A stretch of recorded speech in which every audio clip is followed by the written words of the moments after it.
It was 6 September 2014. I woke up in the middle of the night. I just, called my parents. I was trying to shout from my room. I was going to come and help me out, because it felt like I'm drowning, but not in water, just lack of air going into my system kind of thing. And so they rushed me to the nearest hospital at that time. It didn't happen again anyway after that, until in late October, early November, when I started having anxiety attacks in my office. Anything could trigger it. I couldn't pinpoint what was the trigger. That's when I went down to the clinic downstairs. I shared all these symptoms and all this stuff with the doctor. She said that maybe it's time to go and meet a psychiatrist for my first session with my therapist.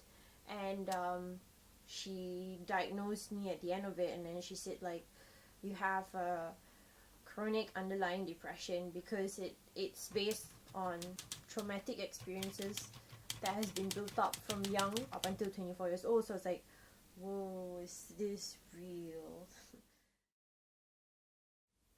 Sometimes people say, when you know it, or when it's written somewhere, or when you acknowledge it, everything becomes too real.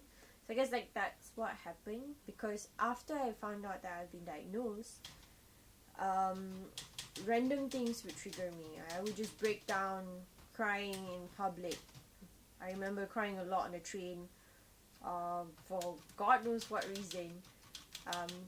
Traveling back from work on the train, and I would just tears would be rolling down my face, and I can't stop it, and people would be looking at me, and I'd be like, well, if I have to cry in public, I'll just cry in public, because there's no other way to address whatever's happening. Sometimes it just happens without even me realizing that, oh shit, I'm crying in public. So I was experiencing weight loss, lack of sleep. It was really hard to fall asleep. Sometimes I would only get maybe two hours or 1 hour of sleep, and then I would wake up and go to work.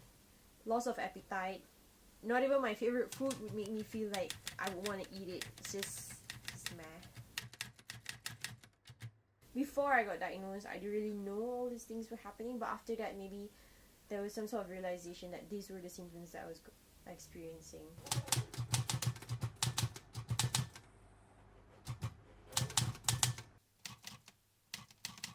My most challenging days were really bleak. It might be extremely sunny on the outside. Everything's okay. No reason to get upset, but I'm still breaking down for no reason. It's a lot more harder especially when the people around you don't really know what's happening, because at that point, I haven't actually had the conversation with family yet. I've had the conversation with friends where they know that I'm going through depression, but my family doesn't know. So it was really hard to try and be happy when really I couldn't be happy about anything. It was between trying to pull yourself together so that you can go about the things that you need to go about, but at the same time, you know that that's not gonna last. Like, at any point throughout the day, you can just crash and burn. So I've always known that I've had suicidal thoughts. I think they were most prominent when I was 13. What contributed to these suicidal thoughts, or like not wanting to be around, or not wanting to exist in this world, was really more of, I really struggled with sense of belonging. And so the thought has always been there since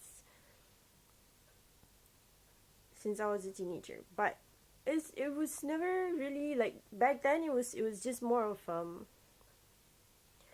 it was more of wanting to feel the pain, because it numbs away the other emotions that I can't numb away. So it wasn't so much of like really wanting to end my life. I've never really had that.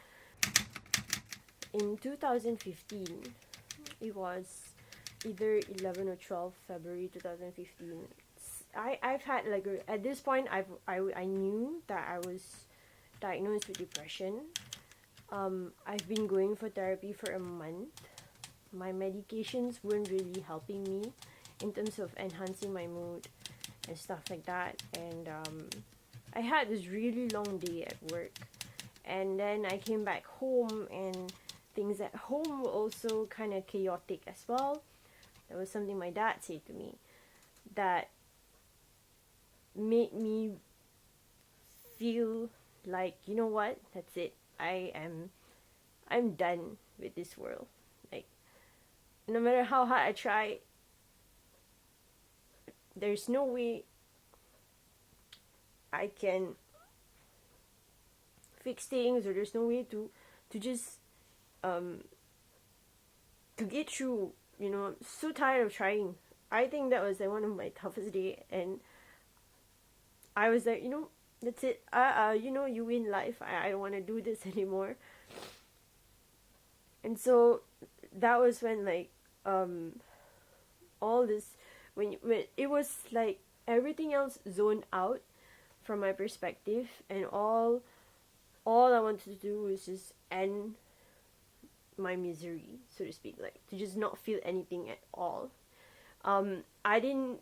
There was no split second where I thought about, like, I stopped and thought about, like, what about my family? What's gonna happen to them? Like, if I do this, what's gonna happen to all my loved ones? No, none of that came to mind. It was just a single driven goal, which was to just end it all. I was there, you know, in my bathroom, about to end it all, and then I felt like something or someone tapped my hand, and the blade fell down into the toilet bowl, and then suddenly reality just zoomed in back on me, and I just immediately broke down crying, because that was when I realized, like, I was so close to just giving everything away when I shouldn't. There's so much more in life that I just lost sight of in the moment, and that was my turning point. That was when I realized that I don't want to end it all.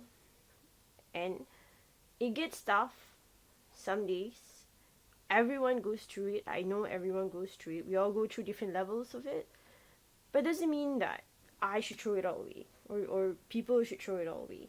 As much as like the idea of like ending everything sounds like that's the end goal, it shouldn't be.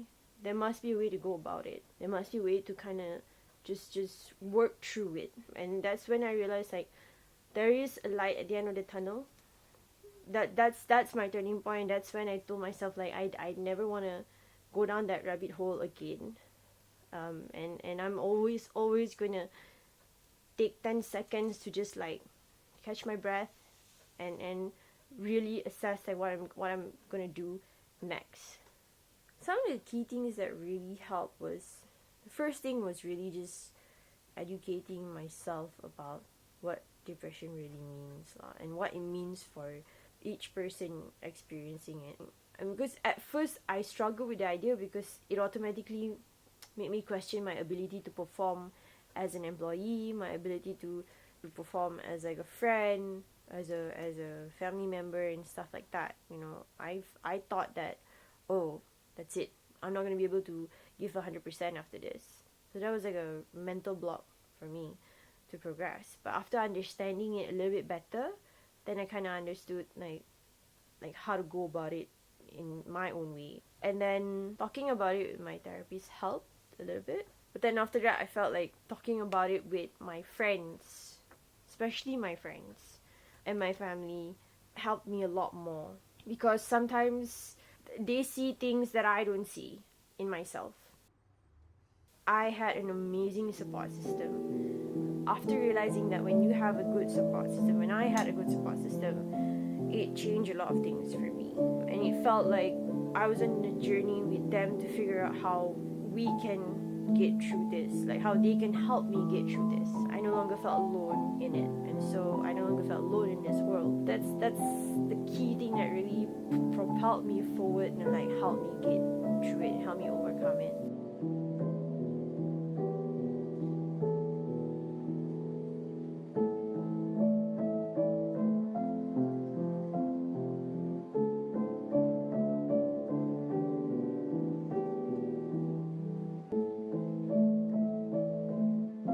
And I definitely feel a lot better about everything.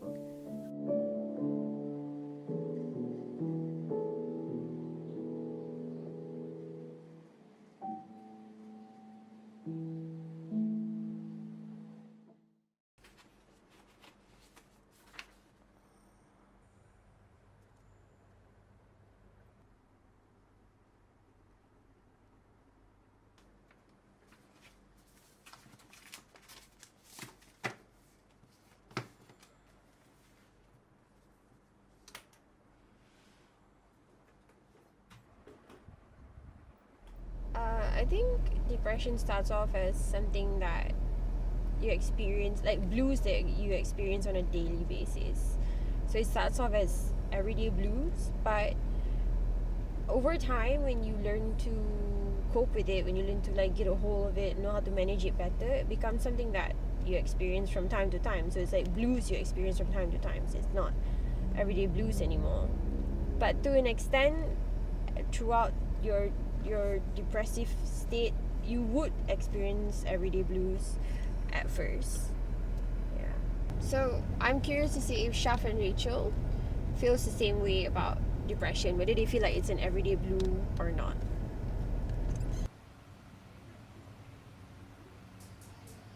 I think for me, it's definitely something that I would say goes deeper and beyond like having like everyday blues kind of a thing. But then again, I'm generally quite a huge advocate for mental health check-ins, and I think that comes in many forms. Therapy is one of it, and it could even just be doing something that you really enjoy, something that allows you to unplug and stuff like that. In my case specifically, it goes down to really confronting like a few like bad habits or like a few tendencies that I have, and like really nipping those things in the bud. So personally, like I've been trying a few different methods, and some of them are more effective than others. But I don't really think it's an everyday blues kind of a thing, because there are really really good days. So if it's an everyday blues, then there should be some sort of like inexplicability to whatever that I feel, right? But there are very specific things that I can turn to and be like, oh, that was a trigger, and that wasn't a trigger. And there are good days, and there are also like bad days that these things happen and crop up. I mean, I know why I'm feeling sad. I just don't know how to get over it yet, or I don't know what I'm doing about it just yet. So that's just my personal experience with it. Well, Rachel got herself sorted out with that. No, I mean, Do we though? no, because she has been going. I think you figured it out earlier than me. So I'm still in a phase that trying to understand which is a trigger, which is not. Definitely not everyday blues. It's not the normal Monday blues for certain people. For me, it's like anxiety when I feel like I'm underperforming. In terms of work. But the thought of having to figure out what triggers it is still a blurred line for me. Before I got diagnosed, I knew something was wrong, tapi I didn't know what it is. In a denial lah, technically. Like, I know I'm stressed, I know I'm depressed, tapi there was no solid, concrete evidence. You know, people just want evidence, even yourself. It's not even denial. So after diagnosed, to actually see it was really to know that I'm saying to myself like, oh, I'm not crazy. I noticed I start to lose interest, as what Rachel said. So macam all the things you like to do, you don't have the feeling to do it anymore. Simple of like, I like to meet my friends, like, even you guys, nak jumpa tu pun rasa macam, oh, this is too much. So it starts to get worse when I realise I have anxiety. You know, you stress like macam high school stress, study stress, but this is a whole new thing. It's a different level. It's a different level. You can distract yourself before, but now you're just like, if you do the other, there's a consequence on the other. If you do the other, there's also a consequence. So you jadi macam mati kutu, macam buntu lah. You just cannot find a way to relieve it, and that's when I realised, oh, this is a problem. So this is the symptom lah. Before the diagnosis, you self-blame a lot. So it's always like, I'm worthless, I'm the one who always have the problem, I'm not trying as hard as I could to fix it. Post-diagnosis, you start to see things objectively. Something happens in a sense that you realise, like the analogy is like, you beat yourself up too much until you realise that you're so bruised and bloody, and you realise that, oh, I think this is a bully on my own self, you know. You dah try everything, but you don't realise it because you got blurred with everything you do. But the diagnosis made me see everything else in a sense that, oh, you dah try A, you dah try B, it doesn't work, it's not your fault. Support plays a role. My husband was a great supporter. Is still a great supporter. He's trying to do all the fun things that can make me happy. Just going out and eat something with me, my friends, having the right place to vent and rant. Also, it's good to have friends that listen properly lah. just having that therapy lah. So you have one person that you know is listening and not judging, just going through things with you and like is detached from your life. So therapy helps. It's slowly I have energy to do everything else. So meeting up my friends now is better lah. I think technically it's therapy lah.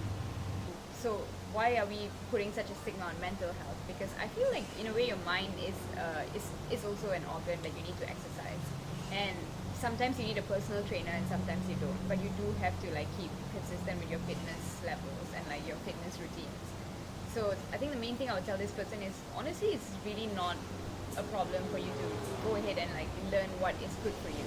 You know, I think the most important thing is learning that you are worth it and that you can actually find ways to cope with it. It may not make everything okay right away, you know, but the fact that you're trying is honestly enough.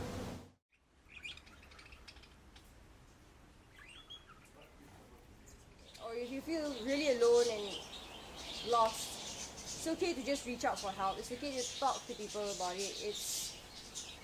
We shouldn't see it as a taboo topic, because if you don't ask for help, or if you don't talk to people to try and like figure it out a little bit, then you're just going to either make it more, either make it worse or make it difficult for yourself.